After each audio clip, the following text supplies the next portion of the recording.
दोस्तों आज हम बात करने जा रहे हैं उत्तर प्रदेश के एक ऐसे महान शख्स के बारे में जो न केवल एक सक्सेसफुल टीचर है बल्कि ये जनाब एक सफल यूट्यूब से लेकर मोटिवेशनल स्पीकर और यूपीएससी के कोच भी हैं। खैर अभी आप कंफ्यूज हो रहे होंगे कि हम किसकी बात कर रहे हैं, लेकिन हाँ अगर आप यूपीएससी जैसे कंपटीशन की तैयारी कर रहे हैं तो शायद आपको बताने की जरूरत नहीं है कि हम किसकी बात कर रहे हैं। जी हाँ, अगर आप समझ गए तो बिल्कुल सही समझे। हम बात कर रहे हैं अवध ओझा सर के बारे में जो आज के समय में काफी मशहूर है। ओझा सर बच्चों को यूपीएससी के एग्जाम्स के लिए तैयारी कराते हैं। इसके अलावा ये एक बेहतरीन मोटिवेशनल स्पीकर है जिससे नौजवानों के दिल में आग लगा देते हैं। अगर आपने इनकी वीडियोस देखी हैं तो शायद इस बात से आप अच्छे से वाकिफ होंगे। चलिए आज के वीडियो में हम आपको अवध ओझा सर की पूरी कहानी के बारे में बताएंगे कि किस तरह इन्होंने अपनी सफलता के सफर को तय किया। लेकिन उससे पहले आइए हम इनसे जुड़े कुछ इंटरेस्टिंग फैक्ट्स और कुछ खास बातों के बारे में जानते हैं। दोस्तों जैसा कि आप सब जानते हैं अवध ओझा भारत के एक अच्छे टीचर हैं जो कि पढ़ाने में अपने अनोखे अंदाज की वजह से जाने जाते हैं। इसके अलावा आपको बताते हैं ओझा जी ने साल 2015 में दिल्ली के असेंबली इलेक्शन के दौरान बुराड़ी नई दिल्ली के नेता कुमार विश्वास जी की रैली में स्पीच दी थी और साथ ही उन्होंने जनता से ये भी अपील की थी कि वो सभी अरविंद केजरीवाल को ही वोट दें। दोस्तों इस तरह से अवध ओझा सर ने जबरदस्त काम किया है। उन्होंने कई सारे कॉम्पिटिटिव एग्जाम्स के लिए कई बुक्स भी पब्लिश की हैं। दोस्तों आपको बता दें ओझा जी ने कई सालों तक अलग अलग कोचिंग इंस्टीट्यूट में टीचर के रूप में काम किया। इन्होंने साल 2019 में एकरा नाम से कोचिंग सेंटर शुरू किया जिससे आज भी कई सारे बच्चों को यूपीएससी की तैयारी कराई जाती है। इनका एक स्टूडेंट जिसका नाम प्रदीप सिंह था वो साल 2019 में ऑल इंडिया लेवल पर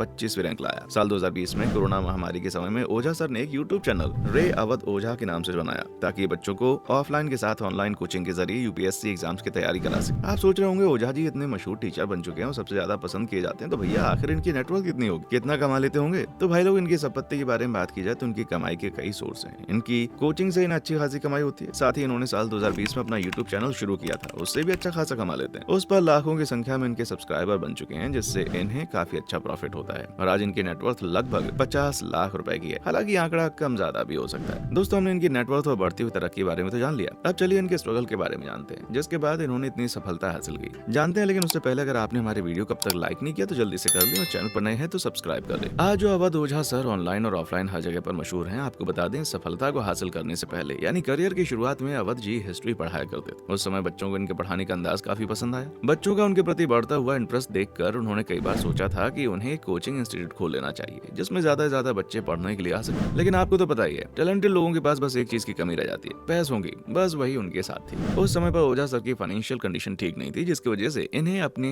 इस सपने को दबाकर रखना पड़ा। ओझा सर की उस समय पर फाइनेंशियल कंडीशन इतनी खराब थी कि एक समय पर उनके पास घर और कोचिंग क्लास का किराया देने के पैसे नहीं थे जिसकी वजह से उन्हें काफी परेशानियां झेलनी पड़ी। अब इस परेशानी से पीछा छुड़ाने के लिए उन्हें कुछ तो करना था, इसलिए उन्होंने अलग फील्ड में नौकरी करने के बारे में सोचा और उन्होंने एक बार में बार टेंडर की नौकरी की जिसमें वो 8 बजे से 2 बजे तक काम करते थे और बाकी के बचे हुए दिन में कोचिंग पढ़ाने का काम करते। बार टेंडर की नौकरी को उन्होंने 7 से 8 महीने किया। उसके बाद साल 2019 में ओझा सर पुणे चले गए। वहां जाकर उन्होंने IQRS में कोचिंग देना शुरू किया। लेकिन उस समय उनकी कोचिंग में केवल एक बच्चा आता था, लेकिन फिर भी उन्होंने हार नहीं मानी और समय बदल गया और कुछ दिनों में धीरे धीरे उनकी कोचिंग में पढ़ने बच्चे आने लगे और इस तरह से ओझा सर का हौसला बढ़ गया। दोस्तों बच्चों को कोचिंग पढ़ाते पढ़ाते इनका काम ठीक चलने लगा, लेकिन अचानक कोरोना का समय आया जिसने भैया पूरी दुनिया को अपनी चपेट में ले लिया। ये बात आप अच्छे जानते होंगे कि इस कोरोना ने किस कदर लोगों को परेशान किया। खैर इस बीमारी से हर किसी का, चाहे वो बिजनेस हो या जॉब फील्ड में, हर किसी को नुकसान ही हुआ। इसके अलावा कोरोना की महामारी के दौरान पढ़ाई की ऑफलाइन कोचिंग भी पूरी तरह से ठप हो गई। इस वजह से ओझा सर काफी परेशान हुए, लेकिन उन्होंने ये सोच रखा था कि अब उन्हें खाली नहीं बैठना। तभी उन्होंने दिमाग चलाया और फिर यूट्यूब पर चैनल बनाकर कोचिंग करने का फैसला किया। साल 2020 में उन्होंने यूट्यूब पर अपना चैनल बनाया जिसमें वो यूपीएससी की तैयारी के लिए वीडियो बनाकर अपलोड करते थे। इसकी अपलोड की गई सभी वीडियोस काफी ज्यादा इंपॉर्टेंट थी। इनके पढ़ाने का अंदाज, हर एक टिप्स काफी यूजफुल थी। बच्चों को इनके पढ़ाने का तरीका बहुत पसंद आया जिसके बाद तो इन्होंने अपनी सफलता के सुनहरे कदम बढ़ाने में बिल्कुल समय नहीं लगाया और कुछ ही दिन में वो ओझा सर के नाम से मशहूर हो गए। वेल दोस्तों देखा जाए तो अवध सर आज अपने यूट्यूब चैनल पर वीडियोस डालकर उन कई हजार बच्चों की मदद कर रहे हैं जो पढ़ना तो चाहते हैं पर उनके पास इंस्टीट्यूट की फीस भरने के पैसे नहीं है। दोस्तों अब हमने ओझा सर के फर्स्ट से लेकर आज तक की पूरी कहानी तो जान ली। अब आइए हम इनके शुरुआती जीवन के बारे में जानते हैं। अवध ओझा सर का जन्म उत्तर प्रदेश के गोंडा क्षेत्र में 13 जुलाई 1984 को हुआ। इनका पूरा नाम अवध प्रताप ओझा है। ओझा सर के पिता का नाम प्रसाद ओझा है जो एक पोस्टमैन थे, वहीं इनकी मां एक वकील थी। दोनों माता पिता की ही सरकारी नौकरी थी। बात करें ओझा जी की शुरुआती पढ़ाई की तो इन्होंने उत्तर प्रदेश के गोंडा जिले के फातिमा स्कूल से अपनी पढ़ाई की। ओझा जी शुरू से पढ़ाई में अच्छे थे और इनका मन हमेशा पढ़ाई में लगता था, इसलिए इनको आगे पढ़ने की इच्छा थी। उनकी पढ़ाई की वजह से उन्हें गोंडा से बहराइच भेज दिया गया। 1 साल रहे, उसके बाद ओझा जी इलाहाबाद चले गए और वहां से उन्होंने अपनी पढ़ाई पूरी की। लेकिन उनके माता पिता चाहते थे ओझा जी मेडिकल फील्ड में जाएं, लेकिन वहीं ओझा जी मेडिकल फील्ड में जाना नहीं चाहते थे। दोस्तों चलिए इनसे जुड़ी एक खास बात आपको बताते हैं। जब अवध जी ग्रेजुएशन की पढ़ाई कर रहे थे तब उन्हें यूपीएससी के बारे में कुछ भी पता नहीं था और ना ही उनको इस फील्ड में ज्यादा इंटरेस्ट था। लेकिन जहाँ वो पढ़ते थे वहाँ पर कई बच्चे यूपीएससी की तैयारी कर रहे थे, जिनको देखकर ओझा जी को भी लगा कि जब इतने सारे बच्चे तैयारी कर रहे हैं तो जरूरी अच्छी फील्ड थ्रिल्ड होगी और इसी तरह से उनका इंटरेस्ट बढ़ गया। उन्होंने भी यूपीएससी की तैयारी शुरू की। अब ओझा जी भी यूपीएससी के